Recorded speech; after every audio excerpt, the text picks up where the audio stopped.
নমস্কার, বংলা বাঙালির একটা নতুন ভিডিওতে আপনাদের সবাইকে অনেক অনেক স্বাগত। এই ভিডিওতে আমরা কথা বলতে চলেছি কেদারনাথ যাত্রা 2025-এর ব্যাপারে। আমরা কিছুদিন আগে মানে 2 মে কলকাতা থেকে যাত্রা শুরু করেছিলাম কেদারনাথ দর্শনের জন্য, আর আমরা ফিরেছিলাম 12 তারিখ কলকাতায়। তো এর মাঝে আমরা কেদারনাথ, হরিদ্বার এইসব জায়গাগুলো এক্সপ্লোর করেছিলাম।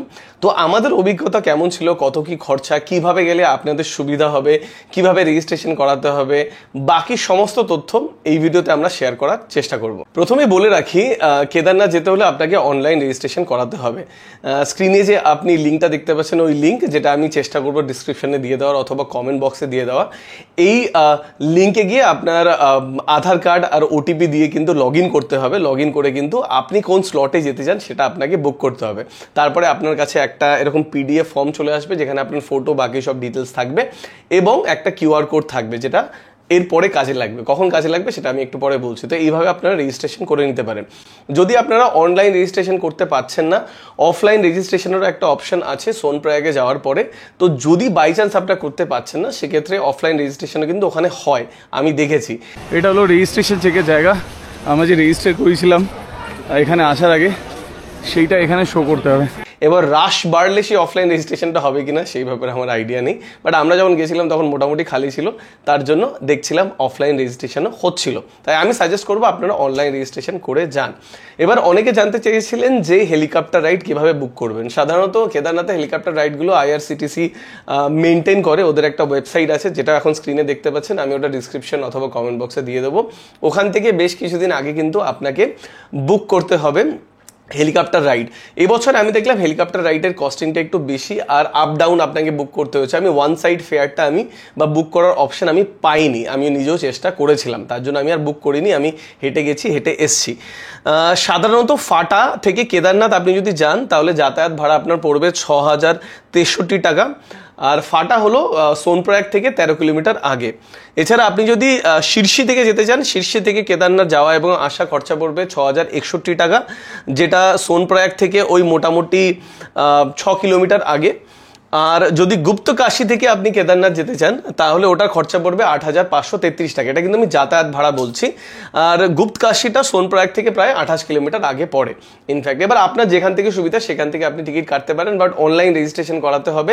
আর একটা জিনিস খেয়াল রাখবেন, যখন আপনি টিকিট কাটছেন হেলিকপ্টার, আপনাকে কিন্তু তার আগে রেজিস্ট্রেশন করাতে হবে। কেননা টিকিট কাটার সময় আপনাকে কিন্তু রেজিস্ট্রেশনের যে একটা নাম্বার, সেটা পুট করতে হবে, তারপরেই কিন্তু আপনি হেলিকপ্টার বুক করতে পারেন। তো আপনি যদি হেলিকপ্টার বুক করে যেতে চান, তাহলে আগে অনলাইন রেজিস্ট্রেশন, তারপরে কিন্তু হেলিকপ্টার বুক করতে হবে। এইটা আমি আমার অভিজ্ঞতা থেকে বলছি। এই পুরো ব্যাপারটা বুঝে গেলেন। আর যেটা বললাম, যে লিঙ্ক কিন্তু আমি ডিসক্রিপশনে দিয়ে দেবো, ওখান থেকে গিয়ে আপনি ডাইরেক্টলি ওদের হেলিকপ্টার বুকিং বা রেজিস্ট্রেশন করাতে পারেন। এবার আপনি কোথায় থাকবেন, একটা হলো GMVN, এটা হলো ওদের গভর্নমেন্টের ওয়েবসাইট, যেখানে কিন্তু আপনি কেদারনাথের বিভিন্ন টেন্ট অথবা যে হোটেলস আছে, হোটেল মানে যে কটেজেস আছে, সেগুলো থাকতে পারেন। 600 টাকা থেকে শুরু, প্রায় 9,000 টাকা অবধি কিন্তু অ্যাভেলেবেল আছে। বাট GMVN আমি দেখেছি ম্যাক্সিমাম যে কটেজেস বা হাই কোয়ালিটি যে ঘর বাড়িগুলো আছে, সেগুলো আগে থেকে বুক হয়ে যায়। আপনি হয়তো ওই টেন্টগুলো পেতে পারেন অথবা ডলমিটারিগুলো পেতে পারেন, সেগুলো 600, 1200, 1500 এই হিসাবে খরচা হয়, ইনক্লুডিং ফুড। একবেলার খাবার আমার মনে হয় ওরা দেয়। সেটাও কিন্তু ওদের অনলাইনে গিয়ে আপনি বুক করে রাখতে পারেন, তারও লিঙ্ক কিন্তু আমি ডিসক্রিপশনে দিয়ে দিলাম। কিন্তু এই মুহূর্তে আমি আমার অভিজ্ঞতা দিয়ে বলছি, কেদারনাথে অ্যাম্পেল অ্যামাউন্ট অফ টেন্ট আর হোটেলস অ্যাভেলেবেল আছে। আগামী দিন হয়তো আরও হয়ে যাবে।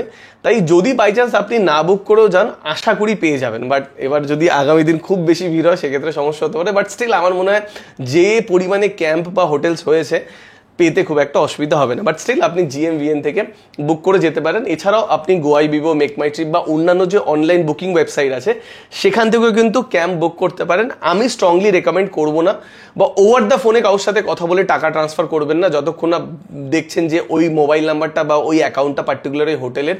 তার কারণ কেদারনাথ চত্বরে কিন্তু প্রচুর ফ্রড হয়। তো অনলাইনে হুট করে কাউকে পেমেন্ট করবেন না। আমি কিছু লিজিট নাম্বার দিয়ে দিতে পারি ডাইরেক্ট হোটেলে, আগে ওদের সাথে কথা বলে তারপর আপনি যোগাযোগ করতে পারেন। সেই ব্যাপারে পরে আসছি। তো পুরো ব্যাপারটা বুঝে গেলেন যে কিভাবে আপনি বুক করবেন সবকিছু। এইবার আমরা কথা বলবো যে এখান থেকে আপনি কেদারনাথ মানে কলকাতা থেকে আপনি কেদারনাথ যাবেন কিভাবে। এখান থেকে কেদারনাথ যেতে হলে আপনাকে হরিদ্বার অথবা ঋষিকেশে পৌঁছাতে হবে, দুটোই খুব কাছাকাছি জায়গা, খুব একটা দূরে নয়, তো যে কোনো একটা জায়গায় পৌঁছালেই হবে। কলকাতা থেকে ট্রেনে করে ডাইরেক্টলি যেতে পারেন, অথবা ট্রেনে করে দিল্লি হয়ে যেতে পারেন, অথবা ফ্লাইটে করে দিল্লি হয়ে যেতে পারেন, অথবা ডাইরেক্ট ফ্লাইটে করেও আপনি দেরাদুন নেমে যেতে পারেন হরিদ্বার বা ঋষিকেশ। মানে এতগুলো অপশন অ্যাভেলেবেল আছে, আমি এক এক করে বলছি। ট্রেন যদি বলি, একটা হলো ডুন এক্সপ্রেস আছে, যেটা হলো 10039, যা স্লিপারে ভাড়া 625, third AC 1670, second AC 2415, first AC 4105 টাকা ভাড়া। এইটা প্রায় 33 ঘন্টা জার্নি করে 66টা স্টেশন কভার করে আপনাকে পৌঁছে দেবে হরিদ্বার। আর এটা হাওড়া থেকে সন্ধ্যাবেলা মানে বিকালবেলা 8:30 নাগাদ ছাড়ে, আর একদিন ক্রস করে তার পরের দিন সকাল 5:30 নাগাদ 5:20 নাগাদ হরিদ্বারে পৌঁছায়। কিন্তু ডুন এক্সপ্রেসের আমি যখন ভিডিও প্রথম দিয়েছিলাম আমার ফেসবুকে, প্রচুর লোক কমেন্ট করেছিল ডুন এক্সপ্রেস খুব লেট করে। এবার আমার অভিজ্ঞতাটা অন্য ছিল। আমি শুনেছিলাম যে যদি আপনারা ঋষিকেশ অব্দি পুরোটা যান তাহলে সেক্ষেত্রে হরিদ্বারের পরে অনেক সময় খুব লেট করে ট্রেনটা, আর হরিদ্বার অব্দি শুনেছি খুব তাড়াতাড়ি পৌঁছে দেয়। আমরা যখন পৌঁছেছিলাম, আমরা 2 তারিখে উঠেছিলাম, 4 তারিখ সকাল ওই 23 মিনিট না 24 মিনিটের ডিলে ছিল বা আধ ঘন্টার ডিলে ছিল, আমাদের কিন্তু হরিদ্বার পৌঁছে দিয়েছিল। তো যাই হোক, আমাদের কিন্তু মোটামুটি 21 মিনিট ডিলে পৌঁছে দিয়েছে কলকাতা থেকে। আর এরপর ডুন এক্সপ্রেসের এক্সপিরিয়েন্স ভালোই ছিল। হ্যাঁ, খারাপ ভালো এক্সপিরিয়েন্স হতেই পারে, বাট আমাদের কিন্তু এবার এক্সপিরিয়েন্স বেশ ভালোই ছিল। কিন্তু হরিদ্বার থেকে ঋষিকেশ যেতে শুনেছি 3-4 ঘন্টা লেট করেছিল, কোথায় একটা ট্রেন আটকে গেছিল। তো আমাদের লাক ভালো ছিল, আমরা হরিদ্বারটা সিলেক্ট করেছিলাম। তো আপনারা যদি এই ট্রেনে যান হরিদ্বার সিলেক্ট করতে পারেন। কিন্তু এর থেকে আর একটা বেটার ট্রেন আছে, সেটা হলো আপনার কুম্ভ এক্সপ্রেস 12369, যেটা কিন্তু আবার রোজ চলে না, ডুন এক্সপ্রেস রোজ চলে। ওটা চলে হলো সোমবার, বুধবার, বৃহস্পতিবার, শনিবার আর রবিবার চলে। আর এটা দুপুর একটা সময় ছাড়ে, হরিদ্বারে গিয়ে পৌঁছায় বিকেল 4:30 নাগাদ। এখানে 27 ঘন্টার জার্নি, মানে 5-6 ঘন্টার জার্নি আপনারা কম পাচ্ছেন। টিকিট মূল্য হলো স্লিপারে 625, থার্ড ইকোনমি এখানে আছে সেটা হলো 1630, third AC 1735, more or less same, second AC 2490, আর ফার্স্ট এসি হলো 4230 টাকা। এই মোটামুটি খরচা পড়ে।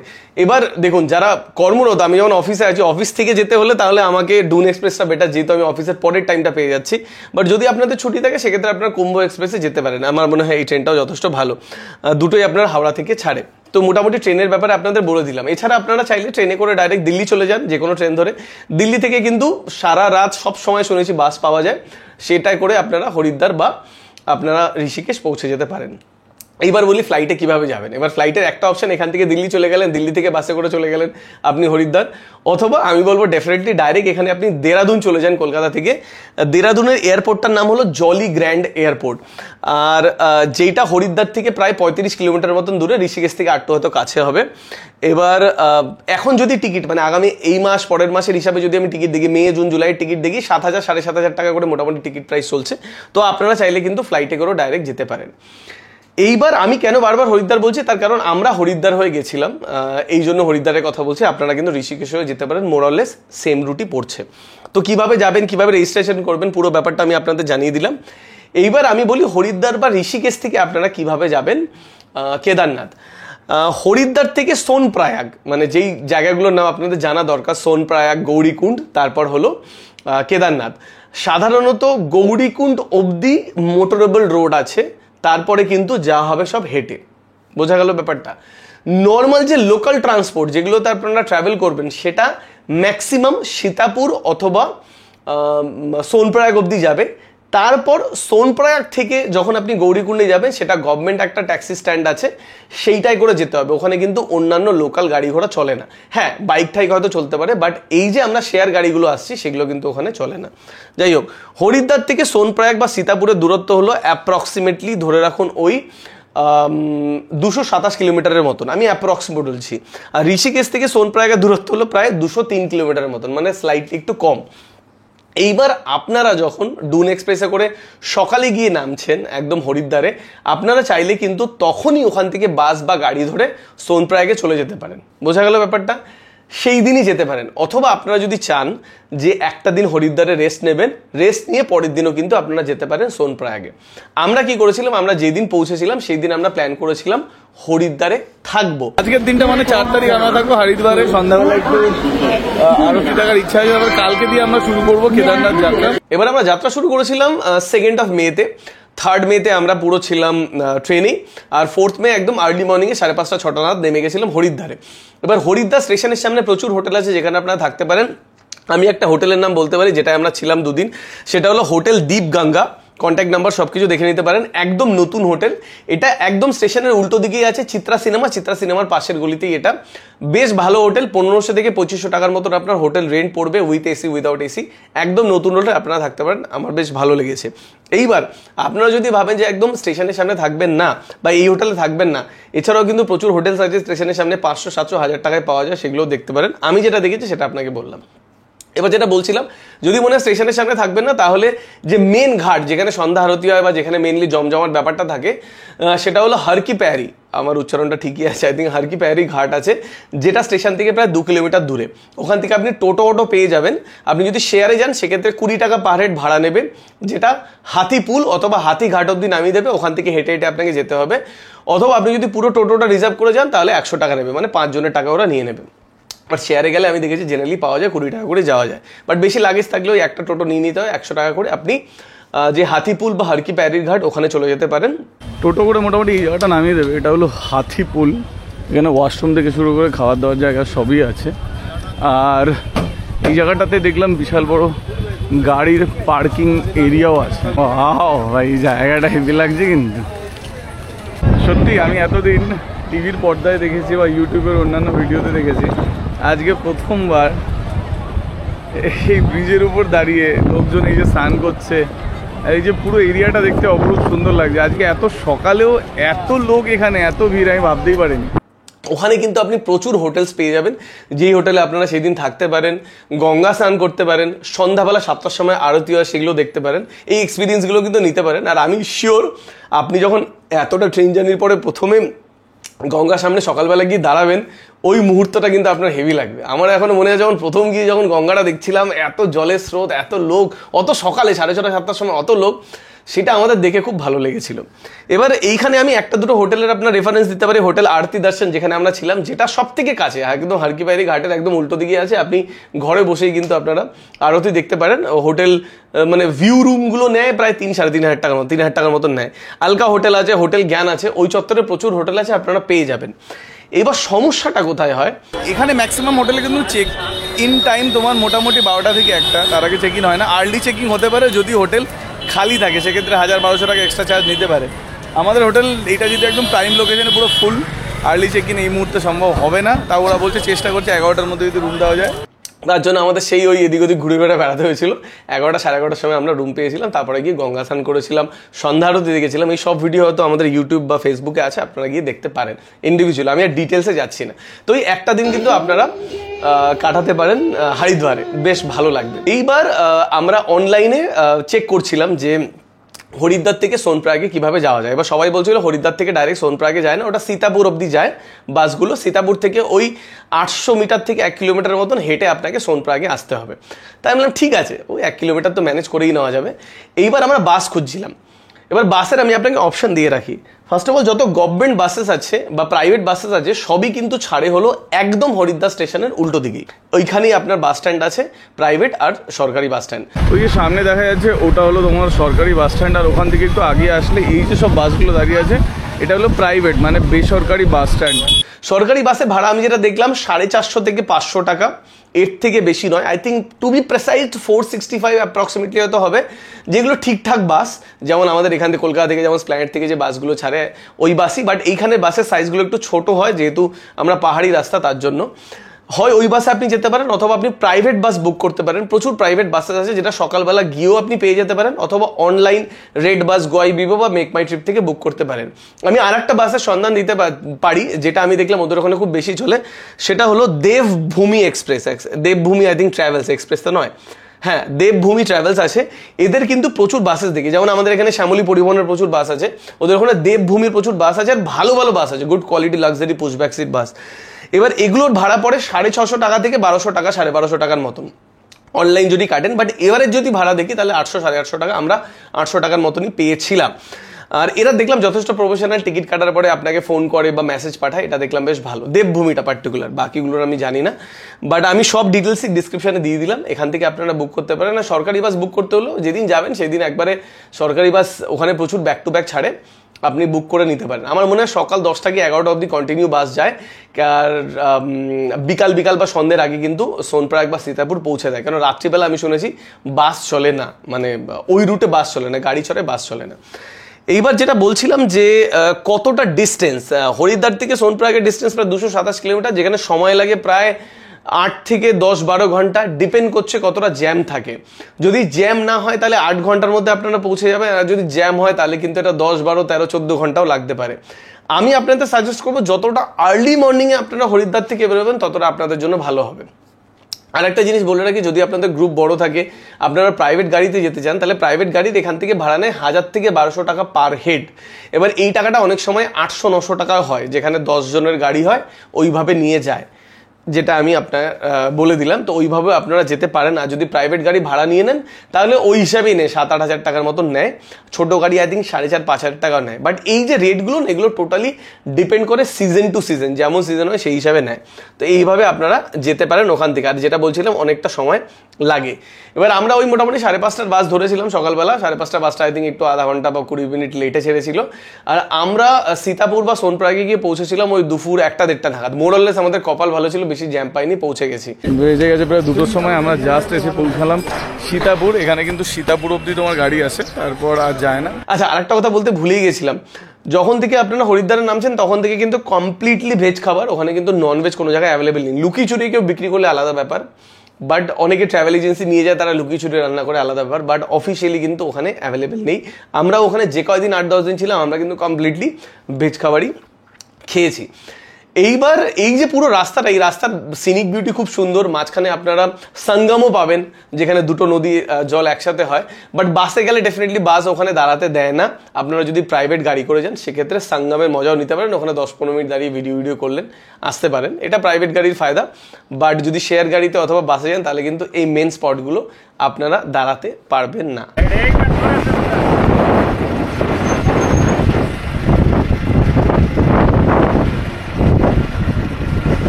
এবার আমাদের নামিয়ে দিয়েছিল সীতাপুরে, তারপর আর বাস অ্যালাউ নয় যতটা আমি দেখেছি। কিছু কিছু বাস যায়, কিছু কিছু বাস হয়তো যায় না, বাট আমাদেরটা সীতাপুর অব্দি গেছিল। আর সবাই সেটাই বলছিল, বা অন্যান্য জায়গা থেকে আমরা এটাই ইনফরমেশন পেয়েছিলাম, ম্যাক্সিমাম বাসগুলো সীতাপুরে গিয়ে নামিয়ে। এই যেটা দেখতে পাচ্ছ এটাই হলো তোমার সীতাপুরের পুরো বাস স্ট্যান্ডটা আর পার্কিং স্ট্যান্ড, পুরো এরিয়াটা। আর আমরা জাস্ট ওখানে ড্রপ হলো ওই যে হোটেল অশোকার সামনে। আর এখান থেকে 500 মিটার এখন হেঁটে যাচ্ছি সামনে, ওখানে চেক ইন হবে। আর সোনপ্রয়াগের ওখানে স্ট্যান্ড আছে, যাই গিয়ে দেখি। বাট এখানের থেকে কিন্তু জায়গাটা মানে উপর থেকে দেখতে কিন্তু চরম লাগে। সীতাপুর থেকে যেটা বললাম 800 মিটার কি 1 কিলোমিটার মতন পরে, আমার মনে হয় তার থেকেও কম, হেঁটেই আপনারা চলে যেতে পারেন হলো সোনপ্রয়াগ। তা আমরা কিছুটা হাঁটার পরেই দেখলাম যে সোনপ্রয়াগ। এই হলো তোমার সোনপ্রয়াগ, এটা হলো তোমার সোনপ্রয়াগের ট্যাক্সি স্ট্যান্ড। এখান থেকে দেখতে কিন্তু অপরূপ সুন্দর লাগছে, স্ট্যাক আপ করা। তো এক্স্যাক্টলি 500 মিটারের মধ্যেই আমরা পৌঁছে গেলাম জাস্ট সোনপ্রয়াগে, বেশি সময় লাগলো না। এখানে প্রচুর হোটেলস আছে, রেজিস্ট্রেশনের সব বন্দোবস্ত এখানেই করা আছে। আর একটা কথা বলে রাখি, সীতাপুরের যে ট্যাক্সি বা বাস স্ট্যান্ড ওটাও কিন্তু বিশাল বড়। তারপরে যখন সোনপ্রয়াগে গেলাম, সোনপ্রয়াগের বাস আর ট্যাক্সি স্ট্যান্ডটাও বিশাল বড়, মানে বিশাল বড়। প্রচুর বাস, প্রচুর গাড়ি কিন্তু ওখানে দাঁড়িয়ে আছে, বিভিন্ন জায়গা থেকে আসছে। Sonprayag taxi stand. এবার আমরা তখন বাজে হলো প্রায় 1-1:30 নাগাদ, 1:30 কি 2টো বাজে, তখন আমরা সোনপ্রয়াগে গিয়ে পৌঁছালাম। সারাদিনের জার্নি অটোমেটিক্যালি। এইবারও ডিসিশনটা টোটালি আপনাদের উপর। আপনারা চাইলে সোনপ্রয়াগ থেকে আরেকটু কষ্ট করে চলে যেতে পারেন একদম গৌরীকুণ্ড, ওখানে গিয়ে থাকতে পারেন আর পরের দিন যাত্রা শুরু করতে পারেন। অথবা আপনারা চাইলে সোনপ্রয়াগেও থেকে যেতে পারেন, আর পরের দিন আপনারা সোনপ্রয়াগ থেকে ডাইরেক্টলি যাত্রা শুরু করতে পারেন। এইবার আমি সোনপ্রয়াগের কথা কেন বললাম, তো ফাইনালি আমরা ডিসাইড করলাম যে আজকে গৌরীকুণ্ডে যাচ্ছি না, সোনপ্রয়াগেই থাকছি। যেটা মোটামুটি বেসিক আমরা খবর পেলাম যে গৌরীকুণ্ডে অ্যাকচুয়ালি রুম রেন্টগুলো প্রচণ্ড বেশি। কয়েকটা জায়গায় আমি যেটা খবর নিয়ে দেখলাম, সোনপ্রয়াগে যথেষ্ট রিজনেবল, 1000, 1500, 2000 টাকায় রুম পাওয়া যাচ্ছে। যখন আপনি প্রথম সোনপ্রয়াগে পৌঁছাবেন, আপনার যে রেজিস্ট্রেশন যেটা আপনি করিয়েছিলেন তার যে একটা প্রিন্ট আউট বেরিয়েছিল অথবা আপনার ফোনে যে আছে, সেটা সবার আগে ওখানে চেক করবে, ওই যে কিউআর কোডটা স্ক্যান করবে। তারপরেই কিন্তু আপনি সোনপ্রয়াগে থাকতে পারবেন না, সোনপ্রয়াগ থেকে আপনি আগে যেতে পারবেন। এই হলো সোনপ্রয়াগের একদম মেন শহর। হোটেল থেকে শুরু করে খাওয়া দাওয়া, কেনাকাটা, এভরিথিং ইজ অ্যাভেলেবেল হিয়ার। কোনো অসুবিধা হবে না। এটা গৌরীকুণ্ড থেকে মাত্র 5-6 কিলোমিটার দূরে। এটা হলো রেজিস্ট্রেশন চেকের জায়গা। আমরা যে রেজিস্টার করেছিলাম এখানে আসার আগে সেইটা এখানে শো করতে হবে। যেটা বললাম, এখানে চেকিং করার পর এখানে কিন্তু তোমার মেডিকেল চেক আপের একটা অপশান আছে। তোমরা যদি বেসিক কিছু মেডিকেল চেক আপ বা ট্রিটমেন্ট বা ওষুধ দরকার হয় সেটা কিন্তু তোমরা এখানে পেয়ে যাবে। এটা কিন্তু ফ্রি অফ কস্ট গভর্নমেন্টের থেকে প্রোভাইড করা হয়। এবার আমরা প্রথমে এটা স্ক্যান করলাম, আর তখনই আমি জানতে পারলাম, যেহেতু সেই সময়টা একটু খালি ছিল, 4-5-6 তারিখ একটু খালি ছিল, যে অফলাইন রেজিস্ট্রেশন হচ্ছে। যারা যারা একদম গ্রাম থেকে এসেছেন, যারা অনলাইন পারেনি, তাদের কিন্তু অফলাইন রেজিস্ট্রেশনে করা হচ্ছে। ওখানে মেডিকেল রিলিফ ক্যাম্পও আছে, যেখানেও কিন্তু লোকজন আগে যদি বেসিক কিছু ট্রিটমেন্ট দরকার সেগুলো কিন্তু করাচ্ছে। এইটা হলো সোনপ্রয়াগের সিনারিও। ওখানে হোটেলস আছে, ক্লক রুমস আছে, যেখানে তোমরা লাগেজ রাখতে পারো, সব কিছু ফেসিলিটি অ্যাভেলেবল আছে, রেস্টুরেন্টস আছে, এভরিথিং ইজ দেয়ার, কোনো অসুবিধা নেই। সোনপ্রয়াগ থেকে কিন্তু আপনার খরচাটা একটু বাড়তে চলেছে, তার কারণ সোনপ্রয়াগ থেকে খাওয়া দাওয়ার খরচাটা বাড়বে। কেন, আপনাকে এমন কিছু খাবার খেতে হবে, ধরুন আপনি পানির খেলেন, এই খেলেন, ওই খেলেন, যার কস্টিংটা আপনার অনেকটা বেশি মনে হবে। আমাদেরও মনে হয়েছিল। কিন্তু জিনিসপত্রের দাম সোনপ্রয়াগ অবধি তখনও ঠিক ছিল। 20 টাকার জল 20 টাকায় পাওয়া যাচ্ছিল, বা 10 টাকার চিপস 10 টাকায় পাওয়া যাচ্ছিল, বা 20 টাকার কোল্ড ড্রিঙ্কস 20 টাকায় পাওয়া যাচ্ছিল। সোনপ্রয়াগ অবধি আমি বলছি, তখনও পর্যন্ত আমাদের কোনো অসুবিধা হয়নি। এইবার সোনপ্রয়াগ থেকে যদি আপনারা যেতে চান কেদারনাথ, তাহলে সেক্ষেত্রে সোনপ্রয়াগ থেকে আপনাকে ওই গভর্নমেন্টের ট্যাক্সি ধরে 50 টাকা করে দিতে হবে। 4-5 কিলোমিটার দূরে আপনাকে গৌরীকুণ্ড পৌঁছে দেওয়া হবে। তো আমরা প্রথমে গিয়ে একটু খবরাখবর নিলাম। ওরা বললো যে রাত 3-4টের পর থেকেই চালু হয়ে যায় ট্যাক্সি, কোনো অসুবিধা নেই, আপনারা সোনপ্রয়াগও থেকে যেতে পারেন। তো আমি ডিসাইড করলাম সোনপ্রয়াগেই থাকবো। তা সেই দিন রাত্রে আমরা সোনপ্রয়াগে ছিলাম, অতটা জার্নি করে এসে একটু রিল্যাক্স করে নিলাম। আর সন্ধ্যাবেলা বেরিয়ে চারিদিকটা সোনপ্রয়াগটা ঘুরে সবার আগে ক্লক রুমগুলো দেখে নিলাম, ক্লক রুমের কত কী খরচা। আর তারপরে আমরা দেখে নিলাম যে কোথা থেকে আমরা জার্নিটা স্টার্ট করব। তো আমরা গেলাম, যাওয়ার পরে একটু ফ্রেশ হয়ে নিলাম, গরম জলে একটু স্নান টান করে নিলাম, ফ্রেশ লাগলো। সোনপ্রয়াগে মোটামুটি ঠিকঠাক টেম্পারেচার, 5-6 ডিগ্রি টেম্পারেচার, রাত্রিবেলা একটু কম হয়। সব লোকজন আসছে যাচ্ছে, সারা রাতই দেখলাম লোকজন চলাফেরা করছে, বেশ ভালো। বিকালের দিকে হালকা হালকা বৃষ্টি হলো, সেটা এক্সপিরিয়েন্স করলাম। এই হলো ক্লক রুম। এরকম কিন্তু প্রচুর ক্লক রুম অ্যাভেলেবেল আছে সোনপ্রয়াগে, তোমরা যে কোনো একটাতে রাখতে পারো। আমরা আপাতত এইটাতে রেখেছি। তো এইভাবে আমরা 5 মেটা কাটিয়ে ফেললাম। এবার আমরা প্ল্যান করেছিলাম 6 মে একদম আর্লি মর্নিংয়ে বেরোবো, যেটা হলো সকাল 3টে নাগাদ বেরোবো। তো আমরা অটোমেটিকলি, আমার এমনি ঘুম খুব কম আসছিল অ্যাকচুয়ালি, সন্ধ্যাবেলাটা ঘুমিয়ে নিয়েছিলাম, তারপরে ঘুম আসেনি। বারবার উঠে দেখছিলাম বাইরে টেম্পারেচার কেমন, কত লোকজন ফিরছে উপর থেকে, যারা অলরেডি দর্শন করে নিয়েছে। কেন 2 তারিখ 2nd of May খুলেছিল, তো বেশি দিন হয়নি, 2-4 দিন পরেই আমরা যাচ্ছিলাম। এবার তখন আমরা যেটা প্ল্যান করলাম যে যেই লাগেজটা নেবো সেই একটা ব্যাগ আমরা আলাদা করে নিলাম। ওটা আমাদের প্ল্যানিংয়ে ছিল কী কী নেবো, আর যেই লাগেজগুলো রেখে যাবো সেগুলো নিয়ে আমরা সকালবেলা ক্লক রুমে গেলাম। ওই একটা ক্লক রুম, যেখানে ডলমেটারিও আছে, ক্লক রুমও আছে, বেশ ভালো। ওখানে রাখলাম, 100 টাকা পার ব্যাগ পড়লো, 2টো ব্যাগ রাখলাম, যথেষ্ট ভালো। ওরা রেখে দিল, আমাকে একটা স্লিপ দিয়ে দিল, বললো স্লিপটার ফটো উঠিয়ে রেখে নিন, স্লিপটা হারিয়ে গেলে অ্যাটলিস্ট ফটোটা থাকবে। আমি বললাম বেশ ভালো। তো দেন আমরা ওই সকাল 3টে নাগাদ আমরা ওখান থেকে জার্নি স্টার্ট করলাম। তার ভিডিও হয়তো আছে, আপনারা দেখতে পারবেন। গুড মর্নিং ফ্রম সোনপ্রয়াগ, 2:58 বাজে, মানে 3টে বাজে। আমরা আমাদের কেদারনাথ জার্নি স্টার্ট করলাম সোনপ্রয়াগ থেকে। এখন আমরা এই সোনপ্রয়াগের মোড় থেকে হেঁটে হেঁটে যাচ্ছি। সামনেই সোনপ্রয়াগ থেকে গৌরীকুণ্ড যাওয়ার ট্যাক্সি স্ট্যান্ড আছে, সেখানে। ওখান থেকে আমরা ওই 200-300 না 400 মিটার হেঁটে গেলাম ট্যাক্সি স্ট্যান্ড। ট্যাক্সিতে উঠলাম কোনো মতে, 50 টাকা ভাড়া দিলাম, আর ওই আধ ঘন্টার মধ্যে, আধ ঘন্টাও লাগেনি হয়তো, আমাদের গৌরীকুণ্ডে পৌঁছে দিল। এই যে মাঝখানে জার্নিটা 4-5 কিলোমিটার জার্নি, এটা কিন্তু যাওয়ারও 50 টাকা, আসারও 50 টাকা, এটা গভর্নমেন্ট রেট, কেউ কোনো কিছু বেশি নেবে না, চাইলেও দেবেন না, এটাই হলো স্ট্যান্ডার্ড রেট। ইভেন গাড়িগুলোর সামনেও পোস্টার লাগানো আছে, এটা রেজিস্টার্ড গাড়ি, 50 টাকা ভাড়া, এরকম। তো খুব ভালো।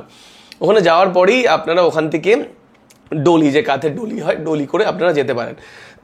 এবার আমরা যেই ডেটগুলোতে গেছিলাম, ওই ডেটগুলোতে মানে 6, 7, 8 পিঠ্ঠু বন্ধ ছিল। পিঠ্ঠু মানে যে খচ্চর বা ঘোড়াগুলো, যে এগুলো বন্ধ ছিল।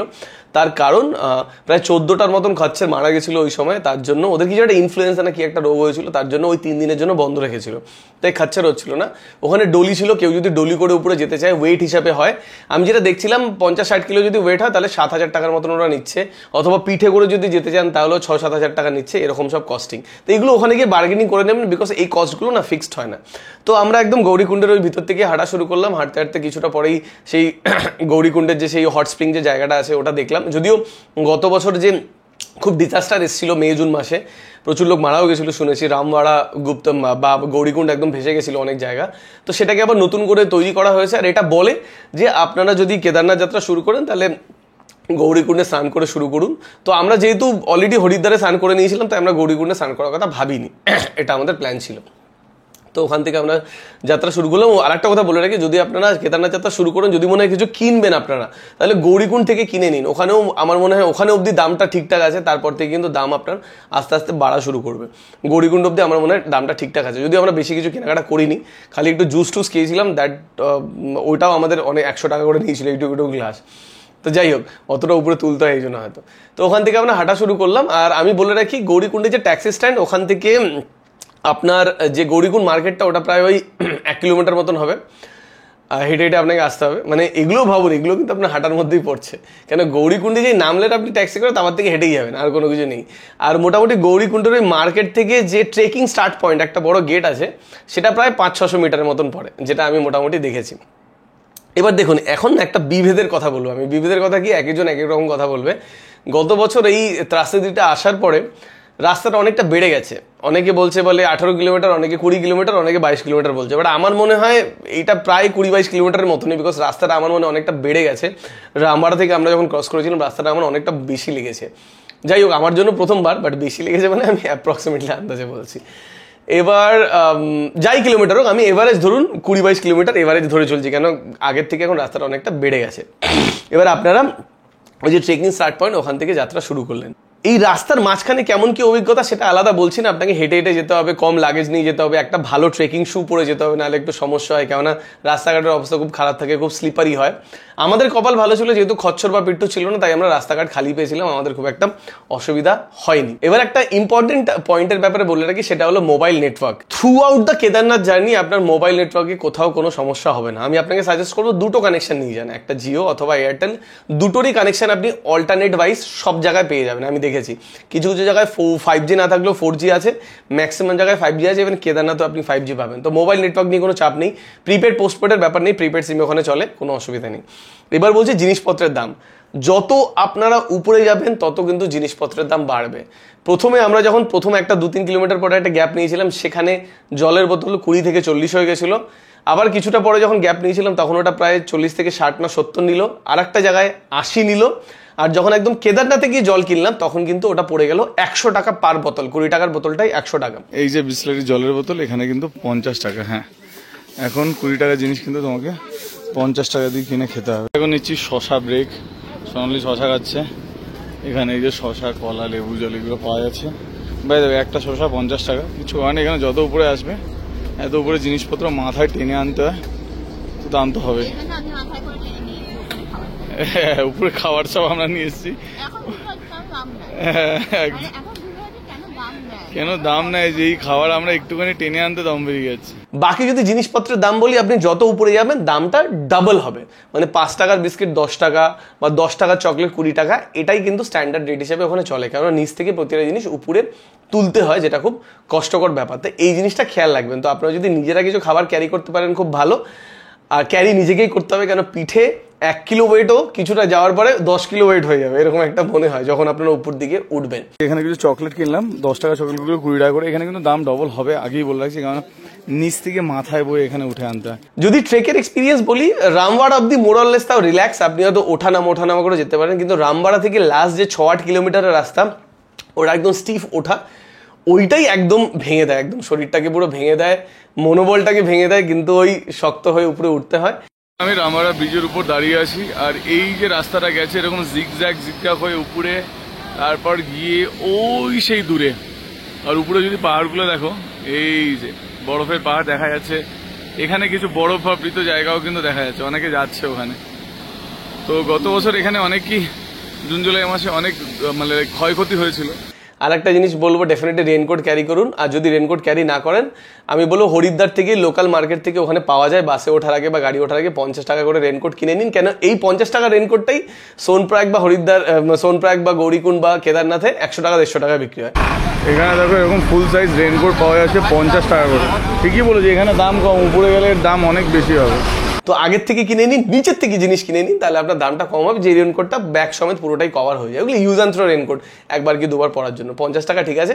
নিজের রেনকোট আপনারা না ক্যারি করলে পারেন। এইবার যেটা বলছিলাম, যে রামবাড়া থেকে যখন উপরে উঠবেন, ওইটা একটু কষ্টকর ব্যাপার। অল্টারনেট করে ব্যাগেজ নিয়ে বা নিয়ে উঠুন, সেটাই আপনাদের জন্য সুবিধা। যেটা বলছিলাম, জুতোটা আমার মনে হয় খুব দরকার, একটা ভালো ট্রেকিং শু, যেটা 1000, 1200, 1500 টাকায় পাওয়া যায়, সেটা নিয়ে গেলে পাটা স্লিপ করবে না, যেটা আমি ফিল করেছি। আর উপরে কিন্তু বেশ ভালো ঠান্ডা, যেই সময় আমরা গেছিলাম। এবার আপনারা যখন যাবেন সেই হিসাবে টেম্পারেচারটা দেখে নেবেন, তাই ঠান্ডা জামা কাপড় নিয়ে যাওয়াটা দরকার। আমরা যেহেতু একটু বড় ব্যাগ নিয়ে গেছিলাম, আমাদের একটু বেশি সময় লেগেছিল, প্রায় 12-13 ঘন্টা আমাদের লেগে গেছিলো। আমরা 3টের সময় স্টার্ট করে প্রায় বিকালবেলা গিয়ে পৌঁছেছিলাম ওই 2:30-3টে নাগাদ। যাই হোক, সবার অবস্থা খুব খারাপ। এখন সময় হয়ে গেছে অলমোস্ট 3:43। আমরা এখন বসে আছি একদম, এই যে বিভিন্ন ওমটা দেখতে পাচ্ছেন তার পিছনে কেদারনাথ, আমরা এখানে বসে আছি এখন। এতটা সময় লেগেছিল, যদিও নামার সময় আমাদের অনেক কম সময় লেগেছিল, প্রায় 5-6 ঘন্টা লেগেছিল, বাট ওঠাটা আমাদের অনেকটা সময় লেগেছিল। বাট অনেকে শুনেছি খুব তাড়াতাড়ি উঠে যায়, এই হলো ব্যাপার। এইবার আমরা উপরে গিয়ে পৌঁছালাম। যখনই আমরা উপরে গিয়ে পৌঁছালাম, প্রায় মন্দিরের 1-2 কিলোমিটার আগে থেকে আমি দেখা শুরু করলাম চারিদিকে টেন্ট, লোকজন আসা শুরু হয়ে গেল। টেন্ট লাগবে কিনা, এই লাগবে কিনা, সস্তায় টেন্ট, বাথরুম টেন্ট, ওই টেন্ট, এইসব।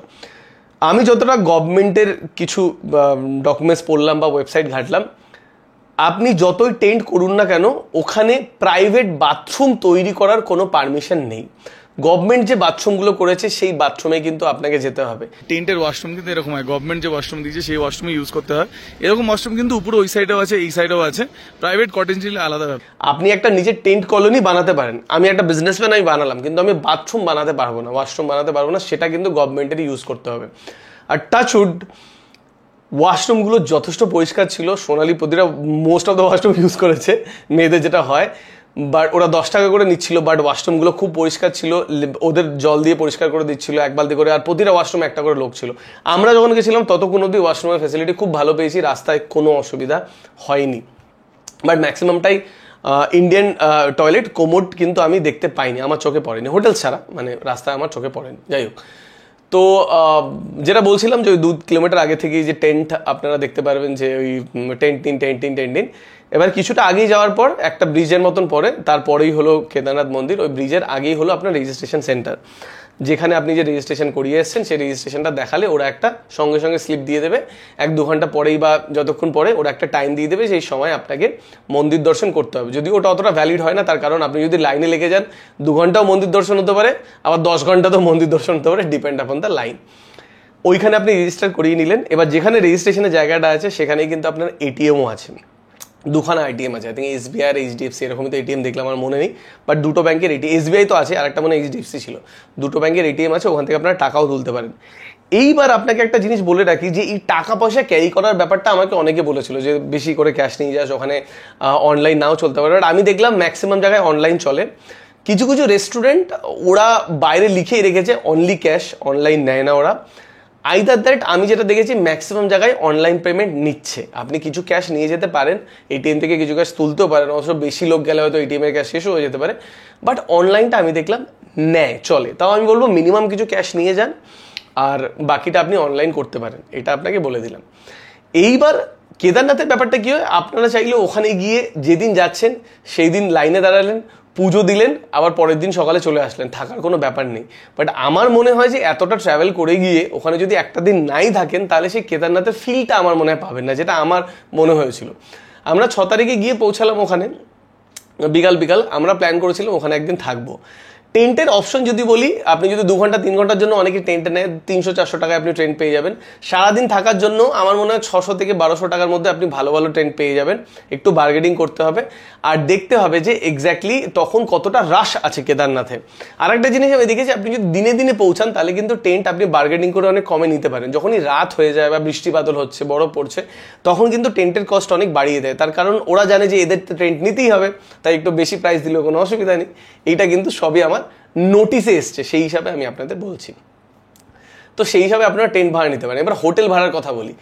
কেদারনাথে ম্যাক্সিমাম হোটেল ভাড়াগুলো আপনার গ্রুপ ওয়াইজ আসে, মানে যত গ্রুপ হবে সেই হিসাবে কিন্তু হোটেল ভাড়া আসে। আপনার গ্রুপ যত বড় হবে, 5 জন 10 জন 15 জন, সেক্ষেত্রে আপনি একটা ভালো হোটেল রুম নিয়ে নিলেন 14,000-15,000 টাকা, সেক্ষেত্রে অ্যামাউন্টটা ডিস্ট্রিবিউট হয়ে যায়। কাপল রুমস আমি দেখেছি খুব কম পাওয়া যায়, পাওয়া গেলেও those are very costly, starting from 7-8,000 to 22-25 হাজার। আমি 22,000 টাকা অব্দি রুমও দেখেছি, যেটা হলো আগ্রা হাউস, যেটা একদম মন্দিরের পাশে। যেমন তোমাদের এক্সাম্পল যদি দিই, আগ্রা হাউস আমরা জিজ্ঞেস করেছিলাম, আমাদের 22,000 টাকা বলেছে, যেখানে ব্যালকানি থেকে তুমি একদম মন্দির দেখতে পারবে। এছাড়া যদি এ পাশে দেখি, এই হোটেলটা খুব ভালো। এইগুলোর অ্যাকচুয়ালি অনলাইনে বুকিং করাটা আমি রেকমেন্ড করবো না। এদের 8 জনের বা 10 জনের রুমগুলো 12-15 হাজার টাকা ধরে চাইছে। কাপল রুমস নেই এখানে সেইভাবে। এ পাশে রুমগুলো 8-10 হাজার টাকার নিচে তোমরা পাবে না। তো একদম ভিউ রুম নিলে কস্টিং বেশি পড়বে। আমি বলবো এর পিছন দিকে রুমগুলো নাও, বা একটু পিছন দিকে গিয়ে রুম নাও, সেইগুলো আমি বলবো অনেকটা কস্ট এফেক্ট। এবার টোটালি আপনার উপর, আপনারা কোথায় থাকবেন। আমরা পাটিয়ালা হাউসে ছিলাম, লাকিলি একটা রুম পেয়ে গেছিলাম, 3,000 টাকা করে রুম পেয়ে গেছিলাম। তাও কেন পেয়েছিলাম, বলেছিল ওখানে গিজার নেই, আপনার গরম জল লাগলে বলবেন, ফোন করে আমরা 1 বালতি গরম জল দিয়ে যাবো, 100-150 টাকা পড়বে পার বালতি। আমাদের কাছে 100 টাকা নিয়েছিল পার বালতি, বাট বলে এটা 150 টাকাও পার বালতি হয়। এছাড়া কিন্তু মানে আমাদের খুব লাক ভালো ছিল যে আমরা 3,000 টাকা রুম পেয়েছিলাম, জেনারেলি পাওয়া যায়। আমরা আছি হলো, এই হলো মন্দির। মন্দির থেকে ঠিক 50 মিটার দূরে এখানে আছে তোমার পাটিয়ালা হাউস। এই হলো পাটিয়ালা হাউস।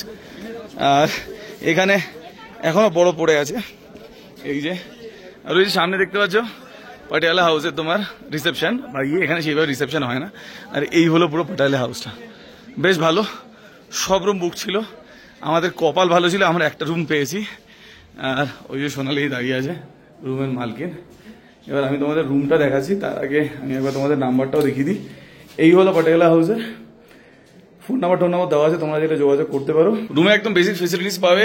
সকাল থেকে কিন্তু কারেন্ট নেই, একটা এমার্জেন্সি লাইট আছে, ওটাই জ্বলছে। চার্জিং এর পয়েন্ট আছে, ওখানে চার্জিং এর পয়েন্ট আছে।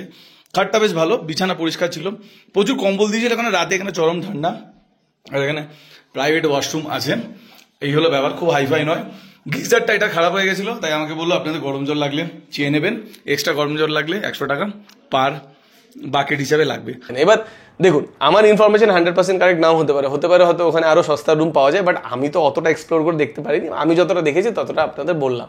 তো একদম কাছে রুম নিয়ে নিলাম, আমরা ফ্রেশ হলাম, গিয়ে মন্দিরও দর্শন করে নিলাম, সব করে। এবার মন্দিরের ব্যাপারে আলাদা করে বলছি না, আপনারা গেলে নিজেরাই দেখে নিতে পারেন, চারিদিকে ঘুরতে পারেন, লাইন দিয়ে ঠাকুর দেখতে পারেন, সবই করতে পারেন। এবার আপনারা যদি স্পেশাল পূজা দিতে চান, স্পেশাল পূজার পাশে একটা কাউন্টার আছে, যেটা বিকাল দুপুরের পরে খুলে যায়। হয় অনলাইনে আপনাকে স্পেশাল পূজা রেজিস্ট্রেশন করাতে হবে, যখন আপনি কেদারনাথ রেজিস্ট্রেশন করাবেন ওখানেই করা যায়, অথবা আপনি এখানে এসে লোকাল রেজিস্ট্রেশন অফলাইন করাতে পারেন, ডিপেন্ড আপন দ্য অ্যাভেলেবিলিটি। আপনি লাইনে দাঁড়ালেন, পেলেন, না পেলেন।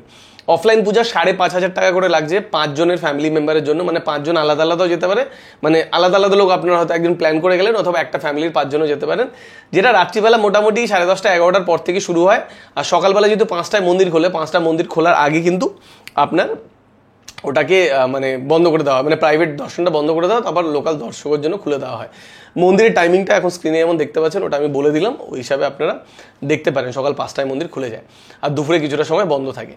এইবার এই প্রাইভেট দর্শন করলে আপনারা একদম ভিতরে বসতে পারবেন, 2-4 মিনিট করে আপনারা টাইম পাবেন, একদম ভগবানকে সামনে থেকে একদম দেখে পুজো দিয়ে আসতে পারেন। মানে এখানে একটা টাকার ব্যাপার আছে, এটা সম্পূর্ণ আপনার ভক্তি, আপনার বাজেট যদি আপনারা থাকে আপনারা করতে পারেন। মন্দিরে একদম পিছনে অমৃতকুণ্ড আছে, যেখান থেকে জলও তুলে অনেকে নিয়ে আসে, সেটাও আপনারা আনতে পারেন। মন্দিরের সামনে যে প্রসাদের জায়গাগুলো আছে, এরকম একটা করে ব্যাগ পাওয়া যায়, সেই ব্যাগগুলোতে আপনারা 150, 200, 300, 400 এরকম 500 আলাদা আলাদা আছে, তার মধ্যে সব জিনিসপত্র থাকে একবারে। তার মধ্যে একটা ছোট বোতলও থাকে, যেটা নিয়ে আপনারা অমৃতকুণ্ডের জল নিয়ে যেতে পারেন, অথবা আপনারা চাইলে আলাদা আলাদাভাবে প্রসাদ কিনতে পারেন। আমি দেখেছি সবাই দেখলাম ওই প্রসাদগুলোই কিনছে, 100-150 টাকার প্যাকেট, মাল্টিপল প্যাকেটস কিনে বাড়িতে নিয়ে যাচ্ছে সবাইকে দেওয়ার জন্য। এইটাই আমি মোটামুটি নোটিস করলাম। তো মোটামুটি কেদারনাথ যদি বলি, এই কেদারনাথের নেটওয়ার্ক খুব ভালো আছে। একদম মন্দিরের সামনে আপনি জিও 5G পেয়ে যাবেন, মন্দির থেকে দূরে যখন রেজিস্ট্রেশনের জায়গাটায় আসছেন ওখানে আপনি এয়ারটেল 5G পেয়ে যাবেন।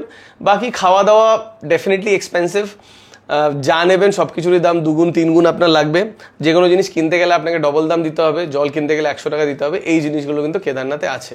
আর আমরা যখন গেছিলাম খুব ঠান্ডা ছিল, তাই ঠান্ডা জামা কাপড় নিয়ে যাওয়া, রেনকোট নিয়ে যাওয়াটা দরকার, কারণ মাঝে মধ্যেই বৃষ্টি হয়।